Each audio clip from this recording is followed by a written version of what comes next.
안녕하세요. 오늘 저희가 함께 좀 깊이 들여다볼 자료는요. 미국 최대 헬스케어 기업 중 하나인 유나이티드 헬스그룹, UNH에 대한 여러 분석 보고서랑 기사, 또 영상들입니다. 최근에 워렌 버핏 같은 투자 거물들이 막 대거 매수에 나서면서 시장의 이목이 확 쏠리고 있죠. 오늘 저의 목표는 이 자료들을 통해서 UNH가 대체 어떤 기업이고 또 2025년에 왜 그렇게 주가가 흔들렸는지, 근데 이런 상황에서 왜 최고의 투자자들이 주목하는지, 그리고 앞으로는 어떻게 될지 그 핵심을 좀 파악해 보는 겁니다. 청취자 여러분께서 이 복잡한 상황을 좀 명확하게 이해하실 수 있도록 저희가 길잡이가 되어 드릴게요. 자, 그럼 바로 시작해 볼까요? 먼저 유나이티드 헬스그룹, UNH, 이게 도대체 어떤 회사인지 좀 감을 잡아야겠죠. 자료들을 이렇게 종합해 보니까 미국 최대 규모의 헬스케어 기업 중 하나인데 크게 두 축으로 움직여요. 하나는 우리한테도 좀 익숙한 의료보험 사업, 유나이티드 헬스케어고요. 다른 하나는 옵텀이라는 이름의 헬스 서비스 사업 부문입니다. 이게 연매출이 3,700억 달러, 우리 돈으로 치면 400조 원이 넘는 어마어마한 기업이고 수익률도 한 6% 내외로 꽤 안정적이더라고요. 특히 그 사업을 통해 벌어들이는 현금, 영업현금 흐름이 아주 강력하다, 이런 평가를 받습니다. 주당 순이익, EPS라고 하죠. 이것도 꾸준히 성장해온 회사고요. 그냥 단순히 보험만 파는 게 아니고요. 약을 관리하고 유통하는 서비스. 이게 바로 업툼 RX라는 약국 서비스 관리자, PBM이라고 부르는 거고요. 또 의료 데이터를 분석하고 IT 솔루션을 제공하는 것. 이게 업툼 인사이트. 심지어 직접 병원을 운영하거나 의사 그룹을 관리하는 일, 업툼 헬스라고 하는데 이런 것까지 다 합니다. 예를 들어서요, 청취자 여러분이 만약 미국에 계시고 감기에 걸렸다 한번 상상해 보세요. 그럼 유나이티드 헬스케어 보험을 가지고 제휴된 병원에 가시겠죠? 의사가 처방전을 써주면 그 약값 협상 과정에 바로 이 업툼 RX가 관여를 합니다. 그리고 진료 기록 같은 데이터는 업툼 인사이트에서 분석될 수도 있고요. 또 어쩌면 여러분이 방문한 병원 자체가 업툼 헬스 소속일 수도 있어요.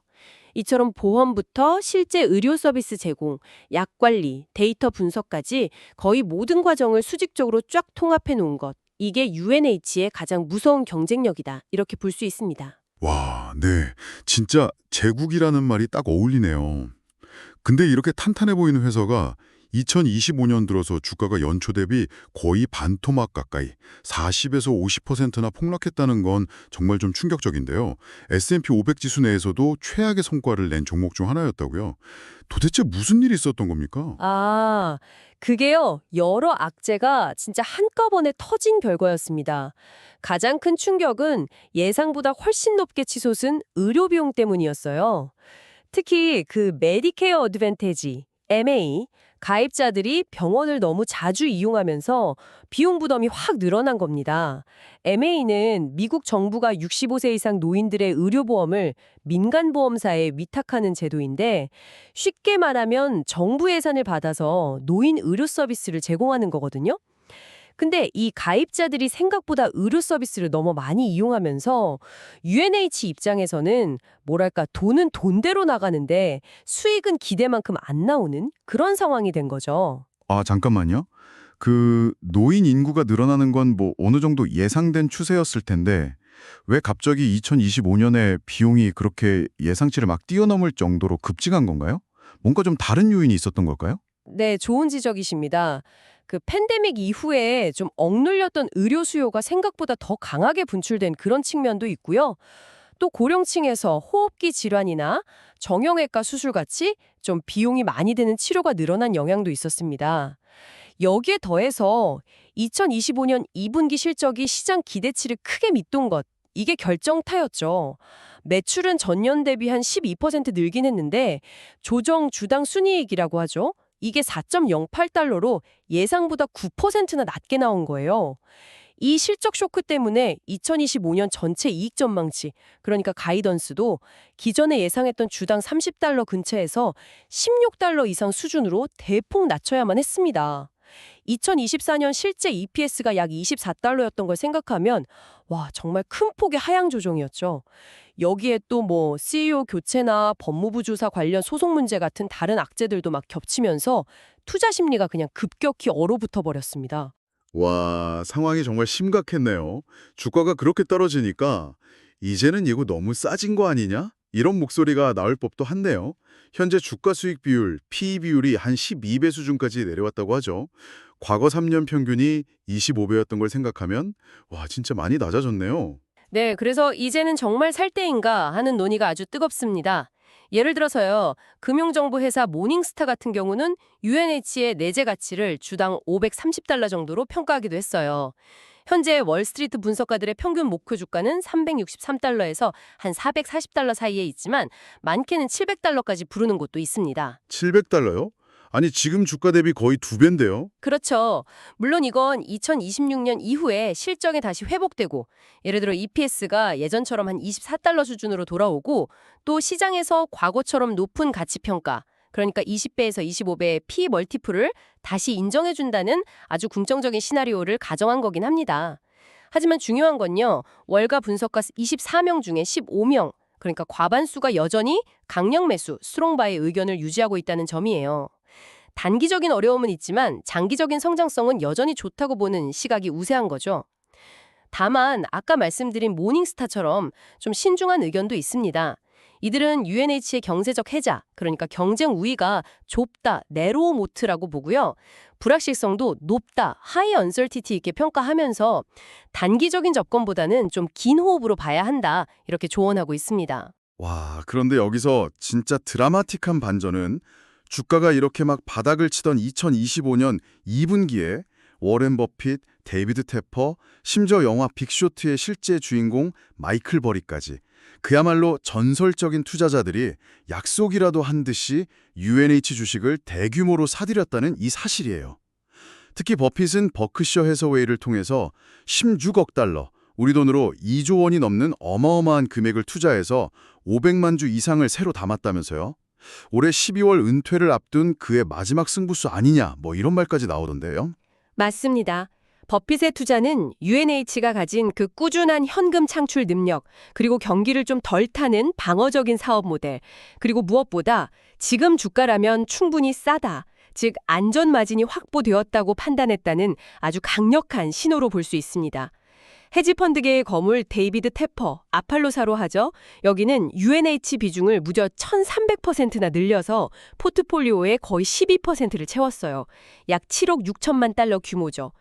닥터 둠, 마이클 버리, 사이언 역시 UNH를 콜옵션 포함해서 포트폴리오 1위 종목으로 만들었습니다. 그의 그 유명한 투자 철학, 남들이 공포에 떨 때 사라, 이걸 그대로 실천한 셈입니다. 버핏, 테퍼, 버리, 와 이름만 들어도 무게감이 엄청나는데요. 이들뿐만 아니라 스티브 만델, 롬파인, 조지 소로스 같은 다른 거물 투자자나 심지어 사우디 국부펀드 PIF, 퀀트펀드의 대명사인 르네상스 테크놀로지까지 매수에 동참했다고요? 이들이 이렇게 동시에 움직인 건 단순히 싸다 이거 이상의 의미가 있는 걸까요? 청취자 여러분께 이게 어떤 신호로 해석될 수 있을지 좀 더 설명해 주시죠. 네, 이들의 이런 동시다발적인 대규모 매수는 시장에 이제 바닥 근처다라는 아주 강력한 신호를 보냈습니다. 실제로 이 소식이 알려지면서 UNH 주가는 단기적으로 7%에서 14%까지 반등했고요.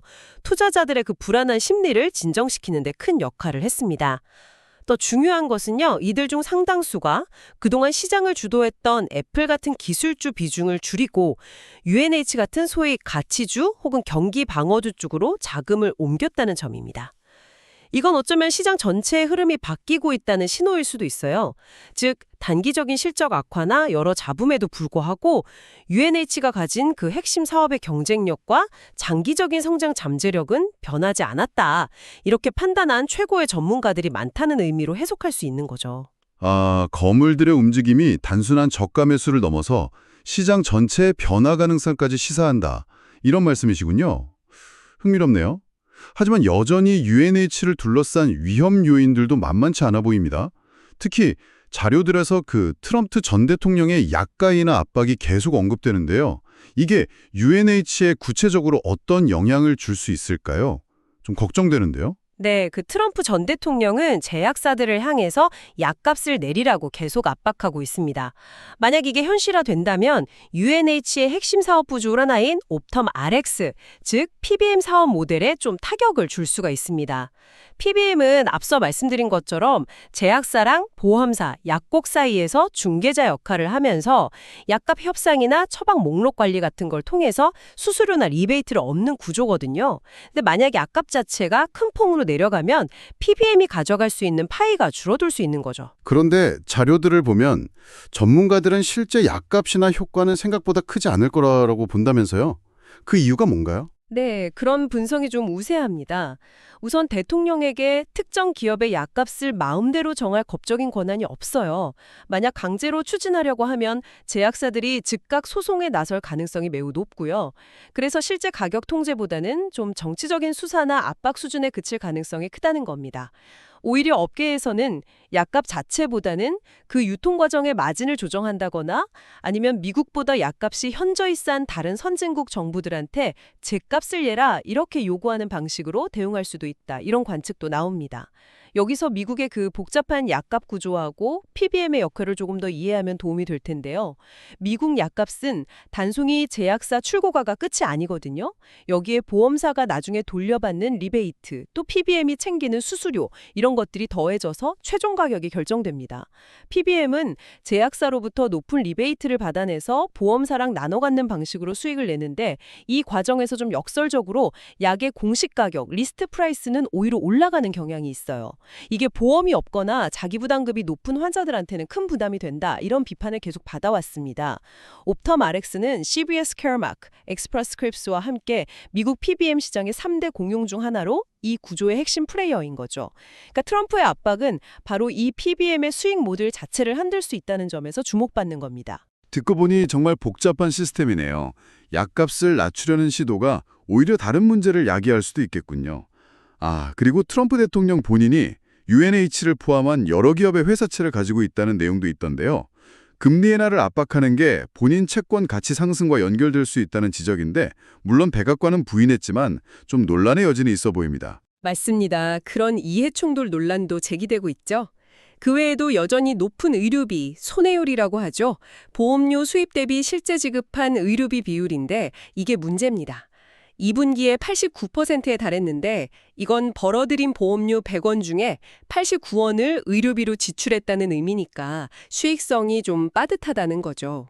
그리고 메디케어 어드밴티지 사업의 수익성 관리 문제, 또 법무부 DOJ나 메디케어 메디케이드 서비스 센터, CMS 같은 규제 당국의 조사 가능성, 이런 것들도 계속 지켜봐야 할 위험 요인입니다. 물론 UNH도 가만히 있는 건 아니에요. 수익성이 낮은 일부 보험 상품, PPO 같은 거에서 철수하고 비용 절감 노력을 강화하고 또 외부 전문가가 참여하는 위원회를 새로 만드는 등 대응책 마련에 나서고 있습니다. 네, 정리를 좀 해보면 단기적으로는 해결해야 할 과제들이 꽤 많지만 장기적인 성장 동력은 여전히 유효하다. 이런 평가가 많은 것 같습니다. 그렇습니다. 미국 사회 고령화는 거스를 수 없는 흐름이고요. 이건 메디케어 어드밴티지, MA 시장의 구조적인 성장을 의미합니다. UNH는 이 시장에서 29%라는 압도적인 점유율을 가진 1위 사업자고요.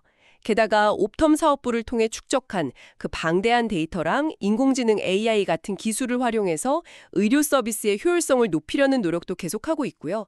탄탄한 현금 흐름을 바탕으로 배당금을 꾸준히 늘리고 자사주를 매입하는 등 주주들에게 이익을 돌려주는 정책도 장기 투자자들한테는 꽤 매력적인 부분이죠.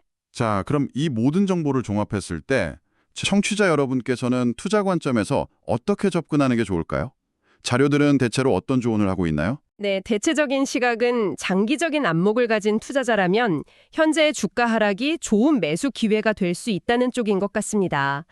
하지만 동시에 단기적인 주가 변동성이 클 수 있으니까 한 번에 투자하기보다는 좀 시간을 두고 나누어 매수하거나 아니면 전체 투자 비중을 좀 보수적으로 가져가는 그런 신중한 접근을 권장하는 목소리가 많습니다.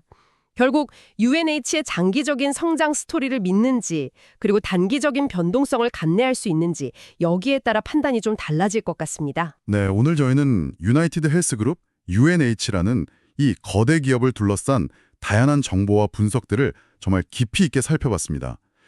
2025년에 겪은 극심한 주가 하락과 실적 부진이라는 위기 속에서도 워렌 버핏 같은 현명한 투자자들이 오히려 과감한 베팅에 나섰다는 점은 UNH가 가진 어떤 본질적인 가치와 장기적인 회복력에 대한 시장의 기대를 보여주는 것 같기도 합니다.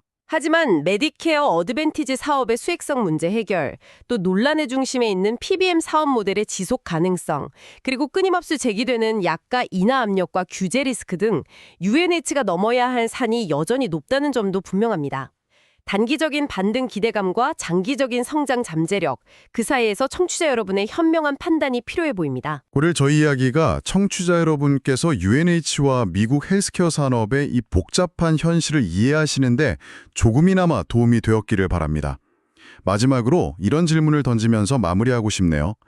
UNH의 사례는 민간 기업의 이익 추구 논리가 공공의료라는 사회적 목표, 그리고 정치적 역학관계와 얼마나 복잡하게 얽혀 돌아가는지를 아주 극명하게 보여줍니다. 과연 효율성을 앞세운 민간 시스템과 공공성이라는 가치, 이 두 마리 토끼를 동시에 잡는 이상적인 헬스케어 시스템은 가능할까요? 한 번쯤 고민해 볼 만한 질문인 것 같습니다. 저희는 다음에 더 흥미로운 분석으로 돌아오겠습니다.